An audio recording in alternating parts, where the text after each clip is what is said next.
Don't just live for tomorrow, or just live in yesterday.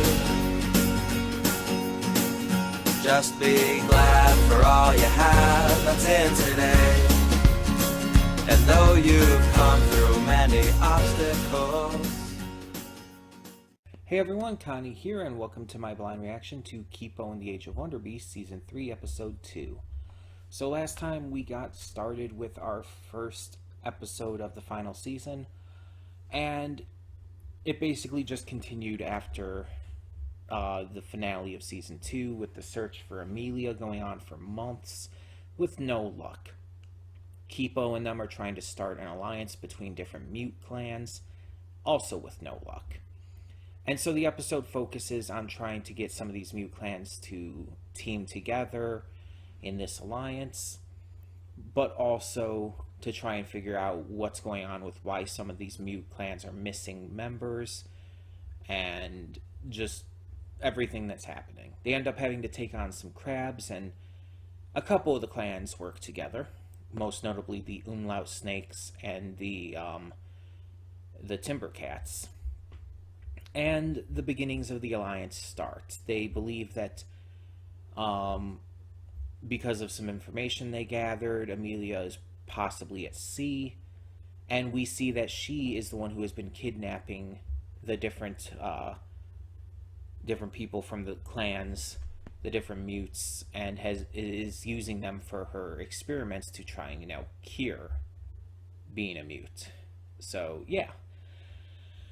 Lots of stuff going on there. Lots of setup. But now we get into episode 2. And I've been told on, I believe, the Discord, like I said in the first one, that this is at least one person's favorite episode. So we'll see how I feel about it. As usual, I will judge it entirely on my own experience. But yeah, with only 10 episodes, we got to see where this season goes, and I don't think there's going to be a lot of time for meandering about. We're going to have to really get into things. That's my hope for this season, at least, because there's too many things to wrap up. There's too many things to really conclude on for this to be the final season. They don't really have the time to just play around with things. So we'll see how it goes. We'll see how it goes and kind of just hope for the best, basically.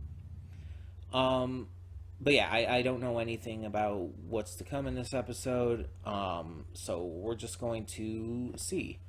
We're just going to find out, and like I said, hope that it ends up being really good. Excuse me. So that being said, let's just get this going and yeah, see where it takes us. So when the screen fades to black, pause this redirect and go to the description below. Follow the link to the reaction, and after you watch it, come back here to the redirect and resume play. Because after it fades to black, then it fades back in, everything from that point forward will be my afterthoughts and will contain spoilers to the episode. So, that being said, thank you so much for tuning in, and I will see you at the reaction. And we are back, and we'll begin with spoilers in 3, 2, 1, now.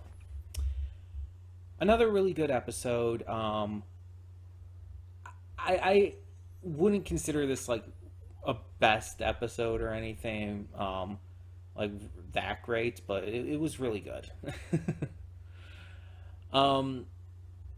So, yeah, this episode is a stealth mission where Kipo and them have to break into Amelia's cruise ship in order to destroy the journal with all of her research and free all of the prisoners.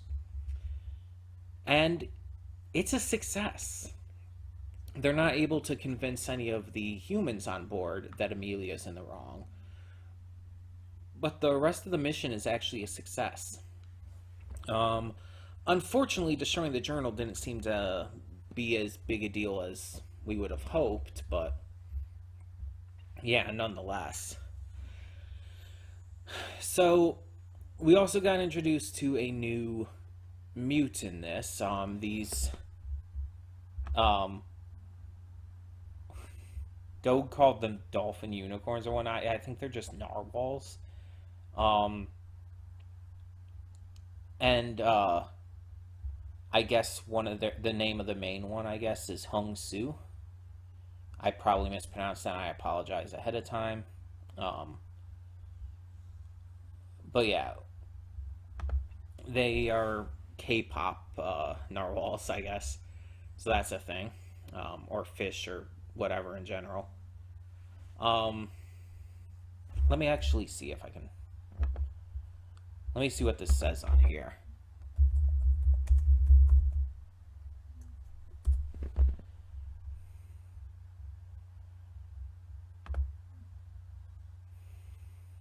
Okay. So apparently the group is called Hung Soo and the Narhearts. So they are narwhals, yeah. Okay. I just wanted to make sure on that. I'm not going to look up any other information. I just wanted to know that little thing. Um, so yeah, it was fun. They were interesting to bring in a group of K-pop narwhals. And to put a wrench in Amelia's plans is always a good thing. There was also a small B plot with Dave and Leo bonding a bit and kind of having a little fun. Also with Yumyan at one point. um, and that was fun. That was cute. Not much really investing with it for me, but it was cute. I still enjoyed it. But definitely the bigger appeal was with, for me at least, was with the actual infiltration mission. And it sucks that while they did convince one of the humans, Dogue, the daughter of the, I think he was the mayor, Hogue, she did decide to go back, which is unfortunate. But she's still acknowledging that she is an ally, that she understands that Amelia's the bad guy now, so she's just choosing to stay with her father and everything, so it's just, we're going to have to kind of see what happens as to where that goes.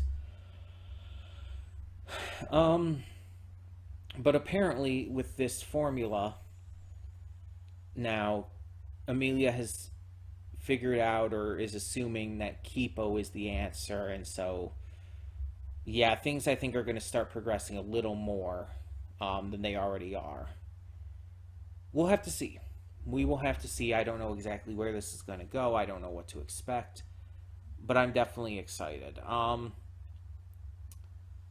just, yeah, just excited to see how this continues to go and how Amelia does end up eventually getting defeated. So tell me in the comments below, what did you think of this episode of Kipo and the Age of Wonder Beasts, and thank you so much for tuning in.